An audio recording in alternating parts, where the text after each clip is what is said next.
आप सभी को बहुत बहुत नमन, बहुत बहुत नमस्कार। मेरे लिए गर्व का विषय है कि उत्तर प्रदेश के पावन भूमि पे आज आप सबके समक्ष आने का मुझे सौभाग्य प्राप्त हुआ है। मैं धन्यवाद देना चाहूंगा कि आप सभी इस महत्वपूर्ण प्रेस कॉन्फ्रेंस में आज आप यहां पधारे हैं। बहुत बहुत धन्यवाद। मित्रों, आज एक बहुत महत्वपूर्ण दिन है। ये साधारण दिन नहीं। इस महत्वपूर्ण दिन में कुछ खुशियां भी लेकर आया हूं, तो कुछ दुख के विषय भी आपके साथ साझा करूं। आज महत्वपूर्ण दिन इसलिए है और खुशी का विषय इसलिए है क्योंकि आज उत्तर प्रदेश जो भारतवर्ष का हृदय है, उत्तर प्रदेश जो भगवान श्री राम, भगवान श्री कृष्ण की जन्मस्थली है, आज उस प्रदेश का 73वां 73rd फाउंडेशन डे है, स्थापना दिवस है। तो स्वाभाविक है 25 करोड़ उत्तर प्रदेश के निवासी और 135 करोड़ हिंदुस्तान के निवासियों के लिए ये गर्व का विषय है। ये एक बहुत ही महत्वपूर्ण दिन है। याद करिए 73 साल पहले किस प्रकार से एक बहुत ही आकांक्षा के साथ, एक एस्पिरेशन के साथ इस प्रदेश की स्थापना की गई। मगर दुख के साथ मुझे कहना पड़ रहा, अनेकों वर्षों तक जिस प्रकार की राजनीति ने उत्तर प्रदेश को घेर कर रखा, 2017 से पहले उत्तर प्रदेश की छवि भारतवर्ष में एक अलग तरीके से प्रस्तुत किया जाता था।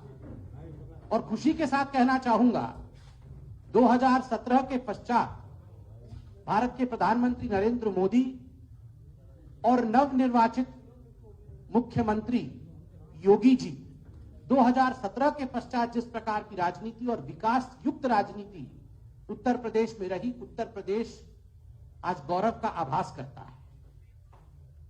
आज उत्तर प्रदेश के 25 करोड़ जनता को मैं बधाई देता हूं कि आज उत्तर प्रदेश मोदी जी और योगी जी के डबल इंजन के सरकार के अंतर्गत एक सुरक्षित और समृद्ध प्रदेश है, एक सिक्योर प्रदेश है और एक एस्पिरेशनल स्टेट है। ईज ऑफ डूइंग बिजनेस में भी जिस प्रकार से 12वें स्थान से आज हम दूसरे स्थान पर आए हैं और आर्थिक परिस्थिति उत्तर प्रदेश की जिस प्रकार से बदली है और 6ठे स्थान से आज दूसरे स्थान पर आए हैं, ये भी अपने आप में उत्तर प्रदेश के लिए एक बधाई का विषय है। 50 से अधिक ऐसे केंद्र योजनाएं हैं जिनमें आज उत्तर प्रदेश एक अग्रणी राज्य के रूप में काम करती है। ये दिखाता है कि 73वां स्थापना दिवस उत्तर प्रदेश का it's a milestone as far as development of Uttar Pradesh is concern. विकास का एक महत्वपूर्ण पायदान वो छू चुका। जैसे मैंने आपको कहा, आज कुछ खुशी की बातें भी हैं तो कुछ दुख के विषय भी।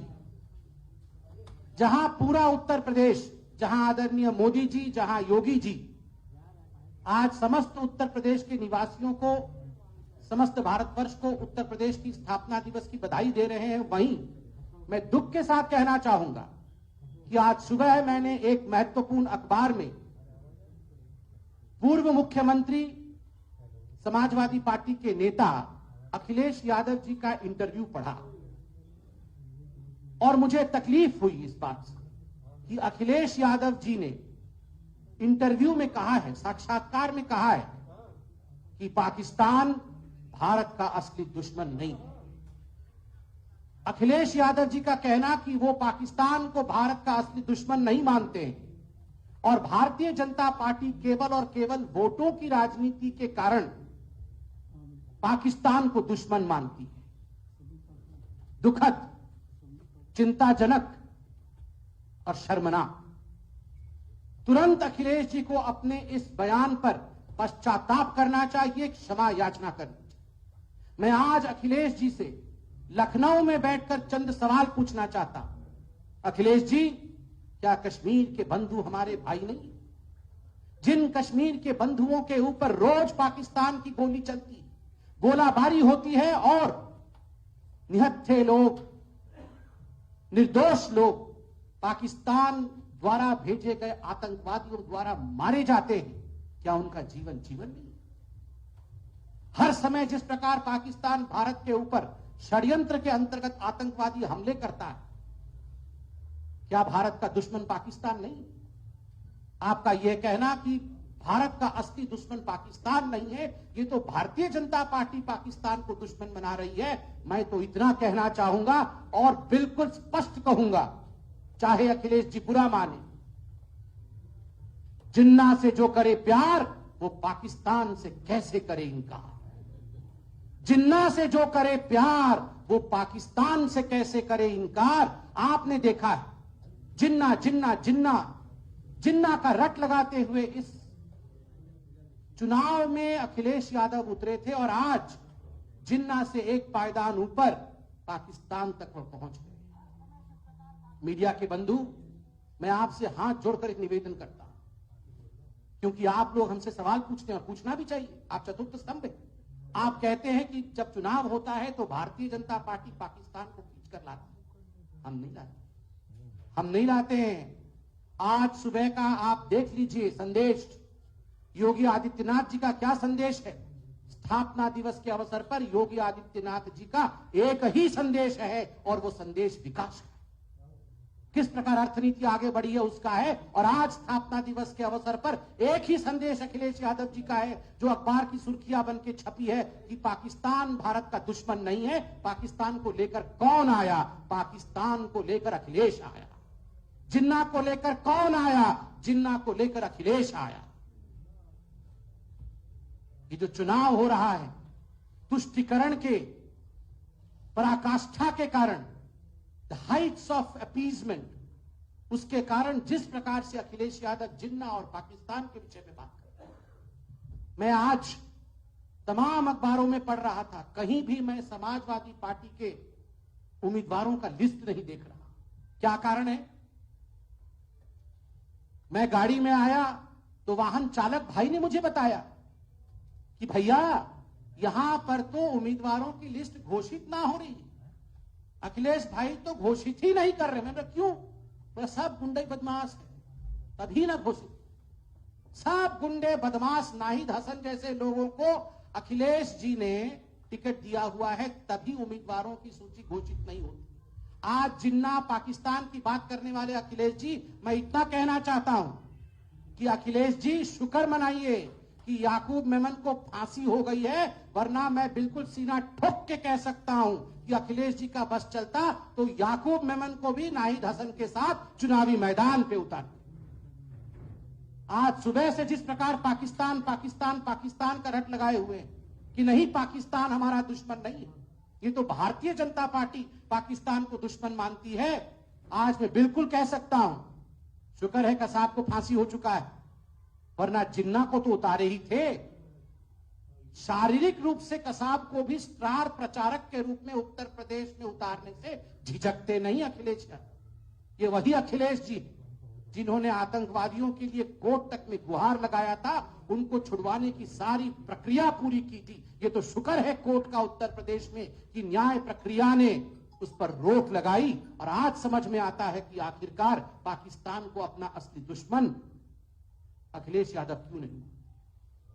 आज लखनऊ में बैठकर भारतीय जनता पार्टी अखिलेश यादव जी से एक चैलेंज करती, एक चुनौती करती, और वो चैलेंज है अखिलेश जी, यदि आप में हिम्मत है, नैतिकता है, मोरालिटी है, क्रेडिबिलिटी है, तो आप अपने उम्मीदवारों की सूची को जारी करें। कौन कहां से लड़ रहा है इस सूची को जारी करें। हम सब जानते हैं ये सूची जारी नहीं होगी, और क्यों नहीं होगी यह भी आप समझते हैं। मीडिया वालों ने मुझे इससे पहले बताया, आने से पहले मैं कुछ अपने मीडिया के भाइयों से बात कर रहा था, उन्होंने कहा टिकट तो भाई साहब व्हाट्सएप से जा रहे हैं, व्हाट्सएप से भेजे जा रहे हैं, घोषित नहीं किए जा रहे। नाहिद हसन का घोषणा हुआ था, नतीजा पूरे हिंदुस्तान में रहा आक्रोश, और इसी कारण से उम्मीदवारों की सूची घोषित नहीं हो रही। बंधुओं, कल मैंने यह भी सुना, टीवी में देखा, मैंने अखबारों में आज पढ़ा है, अखिलेश जी ने चिट्ठी लिखा है इलेक्शन कमीशन।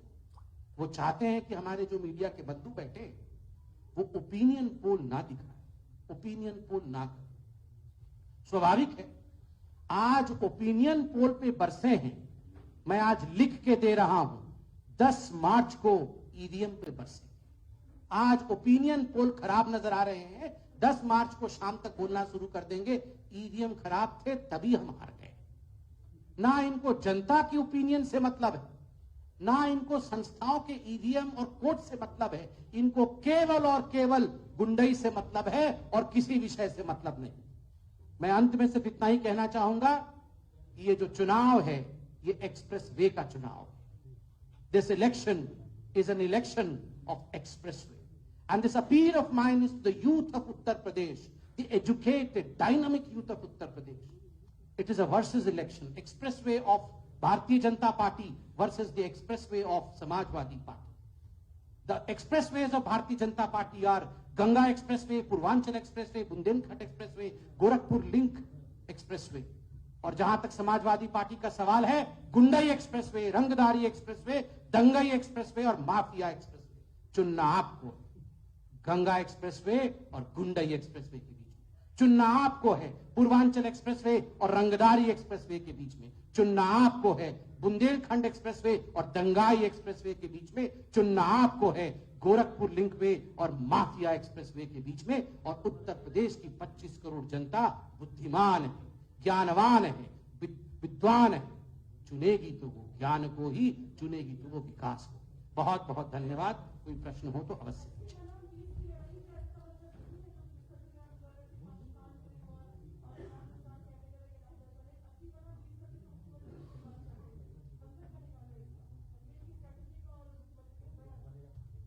देखिए, बड़ा स्वाभाविक है, जब से आदरणीय योगी आदित्यनाथ उत्तर प्रदेश के मुख्यमंत्री बने, उन्होंने एक बात बड़े स्पष्टता के साथ रखा है कि उपद्रव नहीं चलेगा, दंगा नहीं चलेगा, चलेगा तो केवल विकास चलेगा।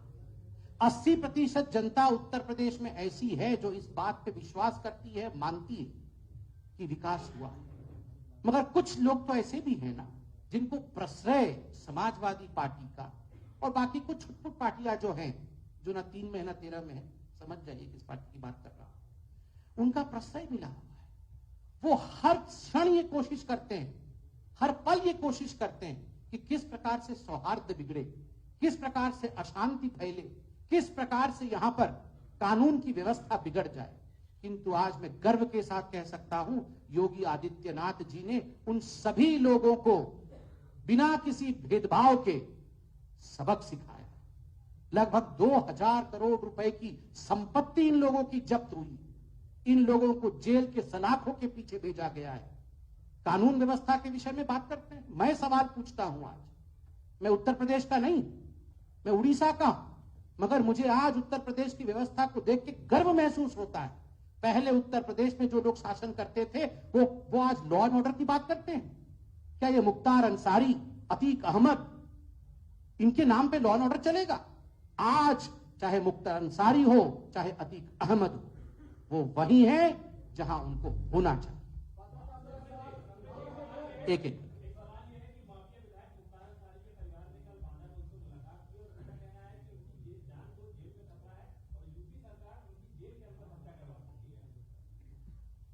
देखिए, यूपी सरकार एक संवैधानिक सरकार है, वो संविधान में विश्वास करती है।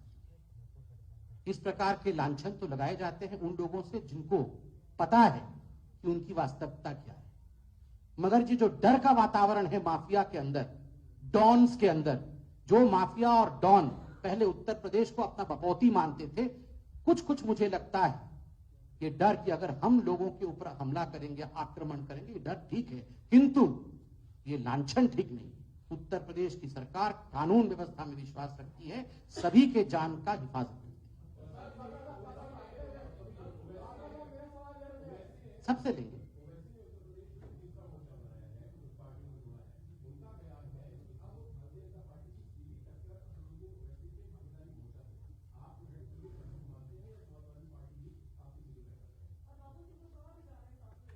देखिए, हमारा स्पष्ट मानना है कि टक्कर जैसे शब्दों में भारतीय जनता पार्टी विश्वास नहीं रखती। हमारा किसी के साथ टक्कर है तो टक्कर हमारा माफियावाद से, किसी के साथ टक्कर है तो टक्कर हमारा असामाजिक तत्वों के साथ है। किसी के साथ टक्कर है तो उन तत्वों के साथ है जो विकास को आगे नहीं बढ़ाते। हम तो सबका साथ, सबका विकास, सबका सम्मान, सबका विश्वास, सबका प्रयास, ऐसी सरकार है। हमारी टक्कर किसी से नहीं है, न ही इस प्रकार के असामाजिक तत्व हमारे टक्कर में खड़े होने की हिम्मत करेंगे, क्योंकि जनता जनार्दन जानती है हकीकत क्या है। सर रवि जी आपसे भी सवाल लूंगा, सबसे सवाल लूंगा, मैं कहीं नहीं लूंगा।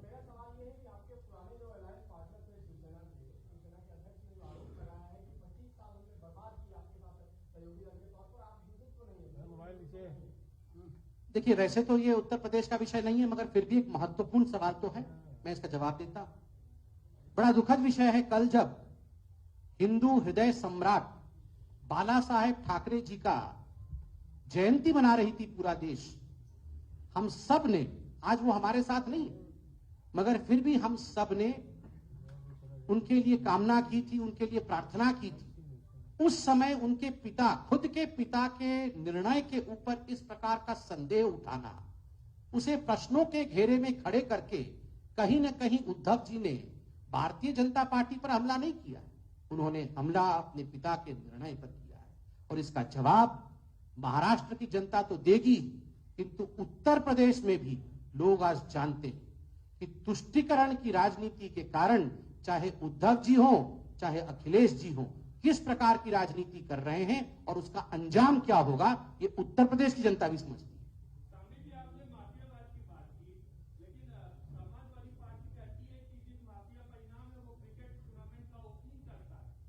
देखिए, माफियावाद के विषय में, गुंडागर्दी के विषय में, दंगाओं के विषय में समाजवादी पार्टी और समाजवादी पार्टी के आदरणीय अखिलेश जी को किसी विषय में बात करने का अधिकार नहीं। जिस प्रकार में उत्तर प्रदेश में माफियावाद उन्होंने फैलाया हुआ था, जिस प्रकार की स्थिति उत्तर प्रदेश में उन्होंने बनाया हुआ था, आज वो उस विषय पे प्रश्न नहीं पूछ सकते हैं, केवल और केवल प्रायश्चित कर सकते हैं।